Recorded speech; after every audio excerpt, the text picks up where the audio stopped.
आप देख रहे हैं हॉरर हाई।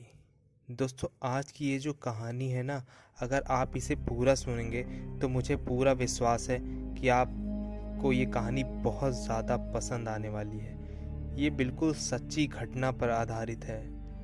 मैं जो बोलता जा रहा हूँ, बस आप लोग आंखें बंद करके उसको इमेजिन करना।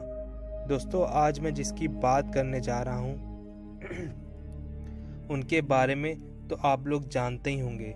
मैं बात कर रहा हूँ श्री बागेश्वर धाम सरकार के पीठाधीश बागेश्वर बाबा या धीरेन्द्र कृष्ण शास्त्री जी के बारे में। आप में से बहुत लोगों को पता होगा या बहुत लोगों को शायद नहीं पता होगा कि ये जो बाबा जी है ना, ये बचपन से ही पूजा पाठ में लगे हुए हैं। और जब ये 5 साल की उम्र में थे तभी से ये हनुमान जी के पुजारी बन गए थे।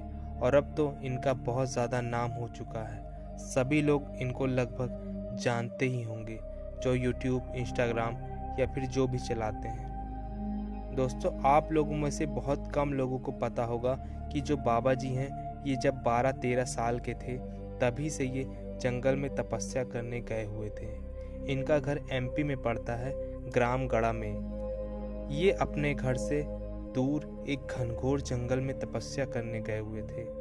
आप लोग अगर कभी एमपी गए होंगे तो वहाँ से आप लोगों को पता होगा कि वहाँ पर जंगल बहुत ज़्यादा हैं। एमपी में भारत का सबसे ज़्यादा जंगल परसेंट है।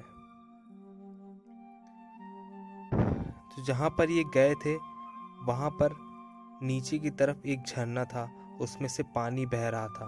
और उस झरने के बगल काफ़ी बड़ा सा पेड़ था। और जो झरना था वो काफ़ी ऊंचाई से झरना बहते हुए आ रहा था। वहाँ से जो पानी गिर रहा था वो नीचे एक कुंड जैसा बना था, जो कि काफ़ी गहरा था। और उसके बाद वो पानी कहीं किसी नदी में जाकर मिल रहा था। ये जो झरना गिर रहा था उसी के नीचे एक गुफा बनी हुई थी, जहाँ पर बाबा जी बैठकर तपस्या करते थे। वहीं पर अपना जो भी फल फूल खाते या अपने लिए जो अनाज लेकर गए थे वहीं पर चूल्हा जलाकर बनाते और वहीं पर रहते।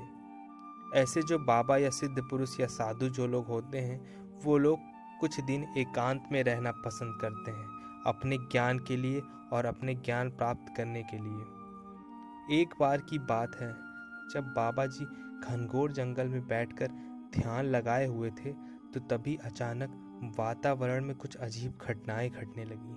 उनको जोर जोर से रोने और चिल्लाने की आवाज़ सुनाई दे रही थी। ये तो बात हो गई बाबा जी की। अब इस कहानी के दूसरे पार्ट की तरफ बढ़ते हैं, जो इससे एक और घटना जुड़ी हुई है, जो कि मैं आप लोगों को बताता हूँ। जब ये आवाज़ें ज़ोर ज़ोर से सुनाई देने लगी तो बाबा जी को लगा कि इतनी तेज़ तेज़ कौन चिल्ला रहा है। वो अपने ध्यान से बाहर आए और बाहर निकलने के लिए जैसे बाहर निकले, झरने का पानी बहुत ज़ोरों से बह रहा था। पानी रात में बिल्कुल काला काला प्रतीत दिखाई दे रहा था। एकदम से पेड़ों पर हवा चल रही थी। बहुत ज़ोरों से वातावरण में कुछ अजीब सी नमी आ गई थी। कुछ अजीब सा ठंडी लगने लगी थी। उन्हें लगा हो सकता है शायद कोई नकारात्मक ऊर्जा उनके पास आ गई हो। अब जो मैं बता रहा था ना कि दूसरी कहानी है, वो इसी जंगल में घटी थी। इस जंगल में 2 लड़के, आर्यन और वैभव, ये दोनों इंदौर के रहने वाले लड़के थे, जो कि बीटेक के स्टूडेंट थे। ये काफ़ी दिनों से बहुत परेशान और टेंशन में थे, जिसके कारण फ्रस्ट्रेट हो गए थे। इस कारण इन लोगों ने प्लान बनाया था कि कुछ दिन पढ़ाई से दूर होकर 2-3 दिन जंगल में कुछ मज़े किए जाएं। तो ये दोनों अच्छी खासी फैमिली से बिलोंग करते थे। ये दोनों अपनी कार उठाई और जंगल की तरफ निकल गए। और इनके घर वालों को ये बात पता नहीं थी कि ये लोग कहाँ घूमने गए थे। जंगल में काफ़ी अंदर जाकर इन्होंने प्लानिंग की थी कैंपिंग करने की। आजकल बहुत लड़के लड़की हैं जो कि ऐसा करते हैं, और ये सब बहुत पहले से भी चली आ रही हैं। कैंपिंग करना, घूमना फिरना, शिकार करना, ये सब चीज़ें बहुत दिनों से चली आ रही हैं। ये दोनों जाते हैं भैया, बढ़िया सब कुछ प्लान किए और सब कुछ लेकर निकल गए। सोचे वहीं रुकेंगे 2-3 दिन, खाएंगे पिएंगे, मज़ा करेंगे, रिलैक्स करेंगे। ये लोग अपने साथ बंद पैकेट का नॉनवेज पैक लेकर गए थे कि वहीं पर नॉनवेज खाएंगे, बैठकर मज़ा करेंगे, आग जलाएंगे और वहीं पर फ्राई करेंगे और खाएंगे। उस समय फ़ोन तो था नहीं। दोनों शाम को गए थे और शाम होते होते इन लोगों ने अपना कैंप लगाया, सब कुछ लगाया, आराम से बैठे और एक म्यूज़िक सिस्टम लेकर गए थे जिसमें ऑडियो भी होता है। दोनों गाना सुन रहे थे, बैठकर खूब रिलैक्स कर ही रहे थे और कैंप में अंदर घुस के दोनों सो रहे थे। तभी जो आर्यन था उसको हल्की हल्की नींद आने लगी। रात के करीब 9:30 बजे के आसपास हो रहे थे। जंगलों से अजीब अजीब सी आवाज़ आने लगी। आर्यन सो जाता है और ये लोग कैंप जो था अपना बंद करके रखे हुए थे, गाना सुन रहे थे। वैभव को तभी थोड़ा सा अजीब सा लगता है, जैसे कोई चल रहा हो। जब वैभव को ऐसा लगा कि शायद कोई तो है, उसने आर्यन को जगाया। आर्यन बोला, हो सकता है कोई जंगली जानवर आया हो, हमारा बाहर निकलना ठीक नहीं होगा। थोड़ी देर बाद एक बार फिर किसी के चलने की आवाज आती है और ये कैंप में एक चैन बनी होती है। उसको खोलकर देखते हैं तो बाहर कोई नहीं था। फिर थोड़ी देर बाद आर्यन बोलता है, अरे यार, तुझे बस ऐसा ही लग रहा है, कुछ नहीं है, सो जा, तू भी सो जा। वैभव आंख बंद करके लेटा ही था कि थोड़ी देर बाद किसी के चलने की आवाज आती है। आवाज में इस बार थोड़ी सी हंसने की आवाज आ रही थी। वैभव सोचता है कि जंगल में हंसने की आवाज कहां से आएगी, जंगल में कौन आकर हंसने लगेगा। फिर से ये लोग थोड़ी देर बाद आंखें बंद करके सोने लगते हैं। तीसरी बार जैसे लगता है कि इस बार कोई आदमी रो रहा है। वैभव आर्यन को उठाता है और आर्यन को भी इस बार ये आवाज सुनाई दे रही थी। दोनों अपना कैंप खोलकर थोड़ा बाहर देखते हैं तो कोई बाहर नजर नहीं आ रहा था। इन लोगों को कुछ समझ में नहीं आ रहा था कि ये लोग क्या करें। ये लोग अपने साथ हॉकी लेकर गए थे, तो जो आर्यन था वो हॉकी निकाल कर देखता है कि आसपास कोई चोर तो नहीं है, कोई चोर और आ गया हो कहीं से। कोई नजर नहीं आ रहा था। फिर दूर दूर से किसी के रोने की आवाज आने लगी और जंगल में पूरा घना अंधेरा। आग भी अब इनकी बुझ चुकी थी। कुछ समझ नहीं आ रहा था कि किसकी आवाज आ रही है। एक बार वो आवाज ईस्ट से आती तो कभी वेस्ट से, कभी नॉर्थ से, कभी साउथ से। ये चारों तरफ देख रहे थे पर कुछ समझ में नहीं आ रहा था। ऐसा लग रहा था कि इनके आसपास कोई है। तभी अचानक वैभव की नजर अपने ऊपर पेड़ पर पड़ती है तो क्या देखता है, कोई सफेद कपड़े पहने बैठा हुआ है जो कि पेड़ पर उल्टा लटका हुआ है। उसका चेहरा नीचे की तरफ था, बड़े बड़े घने बाल, उसका चेहरा पूरी तरह से दिखाई नहीं दे रहा था। उसके पैर ऊपर की तरफ फंसाए हुए थे, जैसे कि लकड़ी की जो तना होता है उसको पैर से ऐसे फंसा के उसका चेहरा नीचे ऐसे लटक रहा था, बाल भी नीचे लटक रहे थे। वैभव आर्यन को दिखाता है। आर्यन उसको देखकर बोलता है, यार हो सकता है कोई कपड़ा उड़ कर आ गया हो कहीं से। तो वैभव बोलता है, नहीं यार, ये कोई कपड़ा नहीं है, ये कुछ ना कुछ है। थोड़ी देर बाद जो वो कपड़ा या जो भी चीज़ थी वो पेड़ के अलग हिस्से में चली जाती है। इन दोनों को लगता है नहीं, कुछ तो गड़बड़ है। और इस बार ये लोग जिस पेड़ के नीचे खड़े थे वहाँ से खून टपकने लगता है वैभव की शर्ट के ऊपर। अब इन दोनों को कुछ समझ में नहीं आता।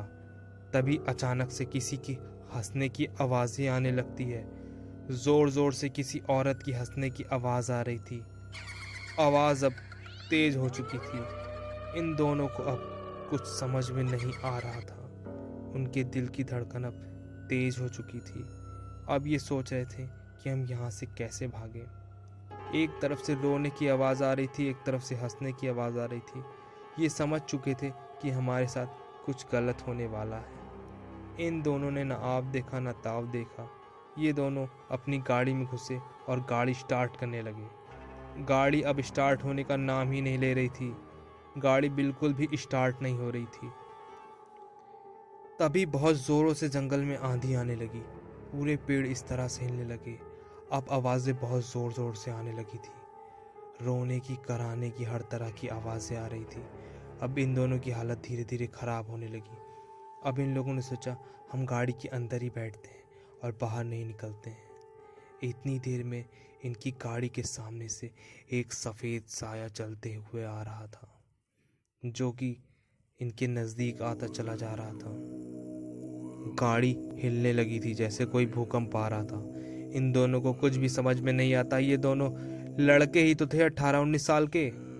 ये दोनों वहाँ से लिटरली भागना स्टार्ट कर देते हैं और भागते भागते इनको ऐसा लगता है जैसे इनका कोई पीछा कर रहा है, इनको दौड़ा रहा है। तभी वैभव के पीछे जैसे कोई हाथ रखता हो, और वो हाथ किसी आदमी का लग रहा था। जैसे ही उसने हाथ रखा, वैभव इतनी तेज से गिरा कि उसको कुछ समझ में नहीं आया। आनंद रुकता है, बोलता है क्या हुआ वैभव, क्या हुआ, कैसे गिर गया तू? वैभव को उठाता है, देखता अपने आसपास कोई नहीं, फिर ऊपर की तरफ देखता है तो फिर वही, इस बार उस पेड़ पर, जो दूसरा पेड़ था, उस पे एक औरत, एक आदमी बैठे हुए दिखाई दे रहे थे और दोनों नीचे की तरफ देख रहे थे। उस औरत की आंखें बिल्कुल सफ़ेद थी, जैसे उसकी आंख में किसी ने लाइट जला दी हो, और उसके बड़े बड़े से बाल बिखरे हुए थे। वो कोई चुड़ैल थी, और उसके साथ जो आदमी था उसकी आंखों से जैसे खून बह रहा था। इतनी ज़्यादा लाल आंखें जैसे किसी भेड़िए की आंखें हों। इन दोनों ने भागना शुरू कर दिया और भागते भागते भागते भागते ये लोग पसीने से भीग गए और जाकर उसी झरने के पास पानी से मुंह धुलने लगे और ज़ोर ज़ोर से चिल्लाने लगे, बचाओ मुझे, बचाओ बचाओ, कोई मुझे बचाओ। इतने में धीरेन्द्र कृष्ण शास्त्री बाबा जी, जो ध्यान लगाकर बैठे थे, उनका ध्यान टूटा और वो जाकर देखते हैं कि कौन चिल्ला रहा है। इनकी एज भी 12-13 साल की थी, मैक्सिमम 14 की होगी, और वो इन दोनों लड़कों से छोटे ही थे। दोनों लड़के सोचते हैं ये गांव का या जंगल में रहने वाला कोई लड़का है। वो तुरंत ही बोलते हैं इस जंगल से बाहर निकलने का रास्ता बताओ, हमारी गाड़ी ख़राब हो चुकी है और हमारे साथ बहुत अजीब अजीब सी घटनाएं हो रही है।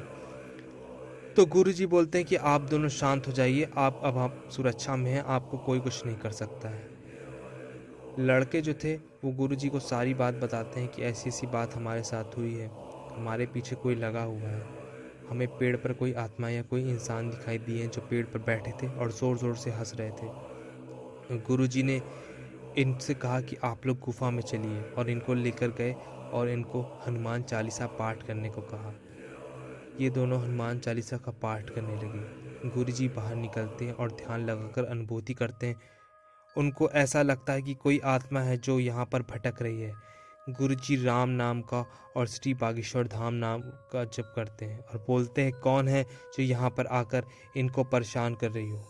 आप लोगों को तो पता ही है, उनको मन में अनुभूति होती है, वो अभी भी मन से ही सारी चीज़ें पता कर लेते हैं। तो उनको ये चीज़ें बहुत पहले से होती थी, तो उनको इन आत्माओं के बारे में पता चलता है। वो आत्माएं इनको अपने बारे में बताती है कि 1980 में पति पत्नी जंगल में आदिवासी जो थे वो रहा करते थे। एक बार कुछ लोग शिकार की तलाश में आए थे और पति पत्नी जंगल में ही रहकर जीव जंतुओं से मतलब काफ़ी ज़्यादा इन लोगों को लगाव था। जो लोग शिकार करने आए थे वो शेरों का शिकार कर रहे थे और सभी जीवों को मार कर ले जा रहे थे। इन लोगों ने आकर मना किया तो उन शिकारियों ने इसके पति की जान ले ली, और जब वो औरत बचाने आई तो उस औरत को भी गोली मारकर वहीं छोड़कर चले गए। तब से इन लोगों की आत्मा वहीं भटक रही है। तब से जो कोई भी जंगल में आता है ये दोनों उनको परेशान करते हैं और उनकी जान ले लेते हैं। गुरुजी ने बोला कि ये दोनों लड़के हैं, अनजान हैं, इनसे कोई गलती हुई हो तो इन्हें माफ़ कर दो। ये दोनों आत्माएं गुरुजी से यही बोलती है, जंगल के नियम अगर कोई तोड़ेगा तो हम उनकी जान ले लेंगे। गुरुजी मंत्रों का जाप करते हैं और ये आत्माएं गायब हो जाती हैं और वापस गुरुजी आकर साधना में लग जाते हैं। सुबह होती है और वो दोनों लड़के आर्यन और वैभव जंगल से निकल जाते हैं और अपना सारा सामान लेकर निकल जाते हैं और लोगों को बुलाकर लाते हैं और अपनी गाड़ी ठीक करवा कर निकल जाते हैं। गुरुजी अभी भी जंगल में रुककर ही तपस्या करते हैं। ये जो कहानी है, अगर आप लोग गुरुजी के पास बैठेंगे या आप अगर उनके किसी बहुत खास इंसानों से पूछेंगे तो ये कहानी के बारे में आपको पता चलेगा। अगर आप कभी गुरुजी से एकांत में मिलिएगा और आप इस कहानी के बारे में आप उनसे पूछिएगा तो गुरुजी आपको इस कहानी के बारे में ज़रूर बताएंगे। तो काफ़ी साल बीत चुका है इस कहानी के, मुझे भी उन्हीं के किसी खास के माध्यम से इस कहानी का पता चला है। तो दोस्तों, अगर ये कहानी आपको पसंद आई हो तो चैनल को सब्सक्राइब कर लीजिएगा, क्योंकि मैं आप लोगों के लिए ऐसे ही वीडियोस लेकर आता रहूँगा। मिलते हैं कल एक नई कहानी के साथ, तब तक आप सभी का दिन शुभ हो।